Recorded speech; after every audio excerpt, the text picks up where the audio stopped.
Konopljo je prvič poskusil pri 70-ih. Zgodba Alojza Korina je precej nenavadna.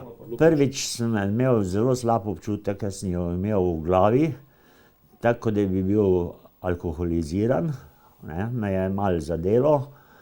Pozneje sem se pa navadil tega.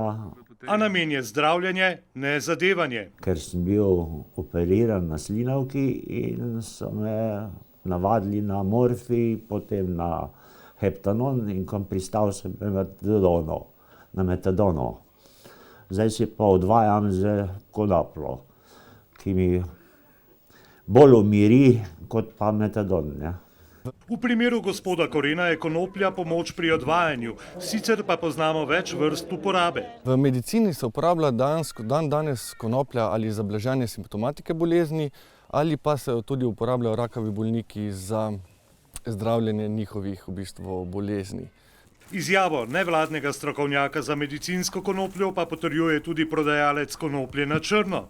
Zdaj se je mogoče že začelo dogajati to, da nekateri tudi pristopajo že prej alternativnim zdravljenjem, ne, tudi konoplja je med njimi. Gospod Korin ima smolo. Konopljino, ki si jo z razpršilcem pihne pod jezik. Spet drugi raje kadijo. Me po 20-30 minutih čist relaksira, mi sprosti, drugače sem pa malo nervozen pa tak. Ne.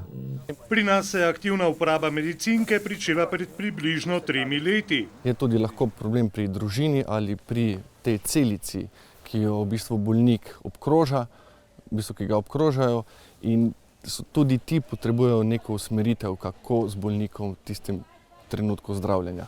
Pri oskrbi so prepuščeni sebi in črnemu trgu. Tle se ne gre za prodajo, tle je zelo samo to, da se stvari pokrijejo, nekje stroški in vse to, in drugače pa tukaj to ni trgovina, ne, to je pomoč. To je strogo tudi med nami velja, da tem ljudem se pomaga, na njih se ne služi. Jaz sem tudi zdravnik in povedal, da to uživam in nimam nič proti. Prav, če vam odgovarja, ker dajte.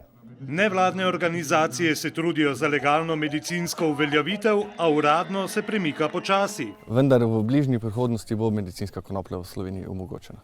Do takrat pa velja ilegala, kot še pri marsičem v Sloveniji.